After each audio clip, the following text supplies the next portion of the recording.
खोबऱ्या शेंगदाण्याची चटणी आणि उपीट मस्त कॉम्बिनेशन आहे ना. सो कसं बनवलं हेही सांगते. आता उपीट बनवण्याची प्रोसेस तर सगळ्यांची सेम असते, पण चटणी थोडीशी वेगळी बनवली मी. शेंगदाण्यासोबत म्हणजे म्हणतात ना, शेंगदाणे प्लस थोडेसे जे खोबऱ्याचं किस मिळतं ना आपल्याला बाहेरून विकत, त्याचं बनवलं. बिकॉज घरात खोबरं नव्हतं म्हणून म्हटलं की जे आहे त्याच्यानेच बनवूयात.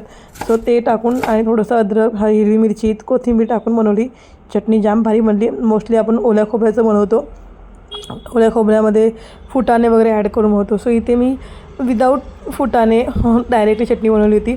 इथे उपीट बनायचं होतं. उपीट बनवण्यासाठी कोथिंबीर तर मला जास्त आवडते.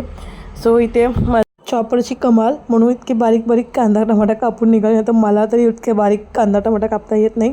सो हा माझा तिसरा चॉपर असेल माहिती आहे का. पहिले ते 2 रश्शीवाले चॉपर आणले होते मी, ते इतके बेकार, म्हणजे ते रश्शी काही दिवसानंतर किंवा आपण एखादा दिवस जास्तही कांदा टमाटा कापला ना तरी ते तुटून जायचं. सो हा वाला चॉपर बेस्ट आहे म्हणेन मी. आणि इथे आमच्या केशवची मस्ती सुरू झाली. म्हणजे त्याने वाट बघितलं की बाबा आई येत का नाही आहे हॉलमध्ये, इतक्या वेळ झालं. शेवटी तो आला किचनमध्ये बघायला की मी एक्झॅक्टली आहे कुठे, आणि आल्या दिसलं. मग तसे काय भांडी काढणं हे पहिलं काम त्याचं आहे की सगळ्या वाट्या ताटं काढणं. सो इथे माझं उपीट रेडी झालं होतं. कालचा भात होता, त्याला फोडणी दिली चटणीसाठी. इथे मस्त म्हटलं फोडणी देऊयात.